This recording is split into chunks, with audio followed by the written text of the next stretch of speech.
Life on the Mississippi, Chapter 14. Chapter 14. Rank and Dignity of Piloting. In my preceding chapters I have tried, by going into the minutiae of the science of piloting, to carry the reader step by step to a comprehension of what the science consists of.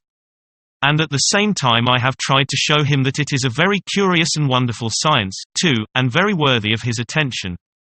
If I have seemed to love my subject, it is no surprising thing, for I loved the profession far better than any I have followed since, and I took a measureless pride in it.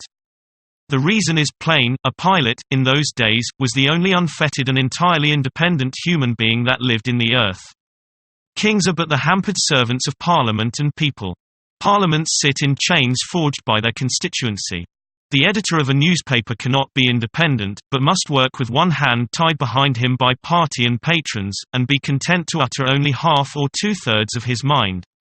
No clergyman is a free man and may speak the whole truth, regardless of his parish's opinions. Writers of all kinds are manacled servants of the public. We write frankly and fearlessly, but then we modify before we print.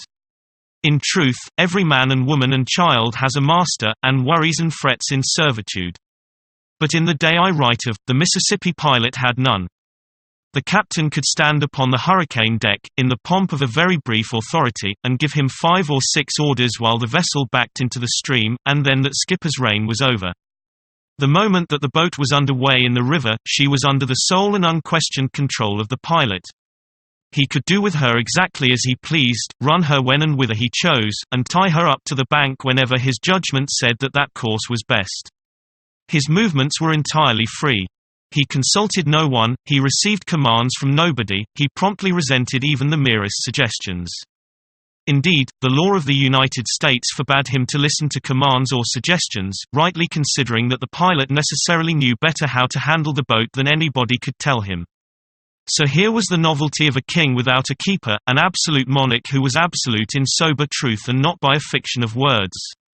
I have seen a boy of 18 taking a great steamer serenely into what seemed almost certain destruction, and the aged captain standing mutely by, filled with apprehension but powerless to interfere. His interference, in that particular instance, might have been an excellent thing, but to permit it would have been to establish a most pernicious precedent. It will easily be guessed, considering the pilot's boundless authority, that he was a great personage in the old steamboating days. He was treated with marked courtesy by the captain and with marked deference by all the officers and servants, and this deferential spirit was quickly communicated to the passengers, too. I think pilots were about the only people I ever knew who failed to show, in some degree, embarrassment in the presence of traveling foreign princes. But then, people in one's own grade of life are not usually embarrassing objects. By long habit, pilots came to put all their wishes in the form of commands. It gravels me, to this day, to put my will in the weak shape of a request, instead of launching it in the crisp language of an order. In those old days, to load a steamboat at St. Louis, take her to New Orleans and back, and discharge cargo, consumed about 25 days, on an average. 7 or 8 of these days the boat spent at the wharves of St. Louis and New Orleans, and every soul on board was hard at work, except the 2 pilots. They did nothing but play gentlemen uptown, and received the same wages for it as if they had been on duty. The moment the boat touched the wharf at either city, they were ashore. And they were not likely to be seen again till the last bell was ringing and everything in readiness for another voyage. When a captain got hold of a pilot of particularly high reputation, he took pains to keep him. When wages were $400 a month on the upper Mississippi, I have known a captain to keep such a pilot in idleness, under full pay, 3 months at a time, while the river was frozen up. And one must remember that in those cheap times $400 was a salary of almost inconceivable splendor. Few men on shore got such pay as that, and when they did they were mightily looked up to. When pilots from either end of the river wandered into our small Missouri village, they were sought by the best and the fairest, and treated with exalted respect.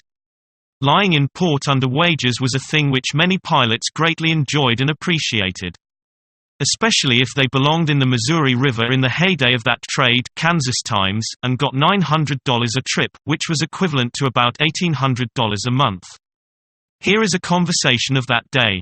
A chap out of the Illinois River, with a little stern wheel tub, accosts a couple of ornate and gilded Missouri River pilots.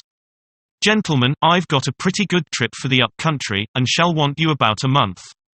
How much will it be? $1,800 apiece. Heavens and earth. You take my boat, let me have your wages, and I'll divide. I will remark, in passing, that Mississippi steamboatmen were important in landsmen's eyes, and in their own, too, in a degree, according to the dignity of the boat they were on. For instance, it was a proud thing to be of the crew of such stately craft as the Alex Scott or the Grand Turk. Negro firemen, deck hands, and barbers belonging to those boats were distinguished personages in their grade of life, and they were well aware of that fact too. A stalwart darky once gave offense at a Negro ball in New Orleans by putting on a good many airs. Finally one of the managers bustled up to him and said, "Who is you, anyway? Who is you? Dat's what I wants to know." The offender was not disconcerted in the least, but swelled himself up and threw that into his voice which showed that he knew he was not putting on all those airs on a stinted capital. "Who is I? Who is I? I let you know mighty quick who I is. I want you niggers to understand dat I fires de middle do on de Alex Scott." That was sufficient. The barber of the Grand Turk was a spruce young Negro, who aired his importance with balmy complacency, and was greatly courted by the circle in which he moved. The young colored population of New Orleans were much given to flirting, at twilight, on the banquettes of the back streets. Somebody saw and heard something like the following, one evening, in one of those localities. A middle-aged Negro woman projected her head through a broken pane and shouted, very willing that the neighbors should hear and envy, "You Mary Ann, come in de house dis minute. Stannin' out dar fullin' long wid dat low trash, and here's de barber OFFN de Grand Turk wants to converse wid you."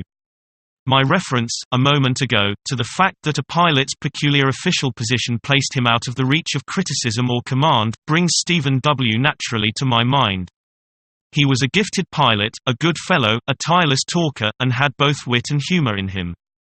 He had a most irreverent independence, too, and was deliciously easy-going and comfortable in the presence of age, official dignity, and even the most august wealth.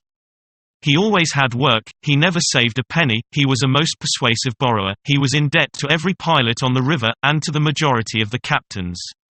He could throw a sort of splendor around a bit of harum-scarum, devil-may-care piloting, that made it almost fascinating but not to everybody. He made a trip with good old Captain Y. once, and was relieved from duty when the boat got to New Orleans. Somebody expressed surprise at the discharge. Captain Y shuddered at the mere mention of Stephen. Then his poor, thin old voice piped out something like this. "Why, bless me. I wouldn't have such a wild creature on my boat for the world, not for the whole world. He swears, he sings, he whistles, he yells. I never saw such an Injun to yell. All times of the night it never made any difference to him. He would just yell that way, not for anything in particular, but merely on account of a kind of devilish comfort he got out of it. I never could get into a sound sleep, but he would fetch me out of bed, all in a cold sweat, with one of those dreadful war whoops. A queer being, very queer being. No respect for anything or anybody. Sometimes he called me Johnny. And he kept a fiddle, and a cat. He played execrably. This seemed to distress the cat, and so the cat would howl. Nobody could sleep where that man and his family was. And reckless. There never was anything like it. Now you may believe it or not, but as sure as I am sitting here, he brought my boat tilting down through those awful snags at Chico under a rattling head of steam, and the wind blowing like the very nation, at that. My officers will tell you so. They saw it. And, sir, while he was tearing right down through those snags, and I shaking in my shoes and praying, I wish I may never speak again if he didn't pucker up his mouth and go to whistling. Yes, sir. Whistling, "Buffalo Gals, can't you come out tonight, can't you come out tonight, can't you come out tonight," and doing it as calmly as if we were attending a funeral and weren't related to the corpse. And when I remonstrated with him about it, he smiled down on me as if I was his child, and told me to run in the house and try to be good, and not be meddling with my superiors. Once a pretty mean captain caught Stephen in New Orleans out of work and as usual out of money. He laid steady siege to Stephen, who was in a very close place, and finally persuaded him to hire with him at $125 per month, just half wages, the captain agreeing not to divulge the secret and so bring down the contempt of all the guild upon the poor fellow. But the boat was not more than a day out of New Orleans before Stephen discovered that the captain was boasting of his exploit, and that all the officers had been told. Stephen winced, but said nothing. About the middle of the afternoon the captain stepped out on the hurricane deck, cast his eye around, and looked a good deal surprised. He glanced inquiringly aloft at Stephen, but Stephen was whistling placidly, and attending to business. The captain stood around a while in evident discomfort, and once or twice seemed about to make a suggestion. But the etiquette of the river taught him to avoid that sort of rashness, and so he managed to hold his peace. He chafed and puzzled a few minutes longer, then retired to his apartments. But soon he was out again, and apparently more perplexed than ever. Presently he ventured to remark, with deference, "Pretty good stage of the river now, ain't it, sir?" "Well, I should say so. Bank full is a pretty liberal stage. Seems to be a good deal of current here. Good deal don't describe it. It's worse than a mill race. Isn't it easier in toward shore than it is out here in the middle?" "Yes, I reckon it is, but a body can't be too careful with a steamboat. It's pretty safe out here. Can't strike any bottom here, you can depend on that." The captain departed, looking rueful enough. At this rate, he would probably die of old age before his boat got to St. Louis. Next day he appeared on deck and again found Stephen faithfully standing up the middle of the river, fighting the whole vast force of the Mississippi, and whistling the same placid tune. This thing was becoming serious. In by the shore was a slower boat clipping along in the easy water and gaining steadily. She began to make for an island shoot. Stephen stuck to the middle of the river. Speech was wrung from the captain. He said, "Mr. W., don't that shoot cut off a good deal of distance?" "I think it does, but I don't know."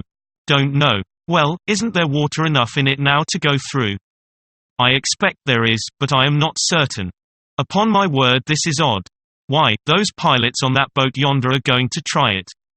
"Do you mean to say that you don't know as much as they do?" Why, they are $250 pilots. But don't you be uneasy.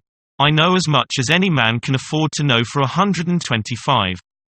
The captain surrendered. 5 minutes later Stephen was bowling through the chute and showing the rival boat a $250 pair of heels.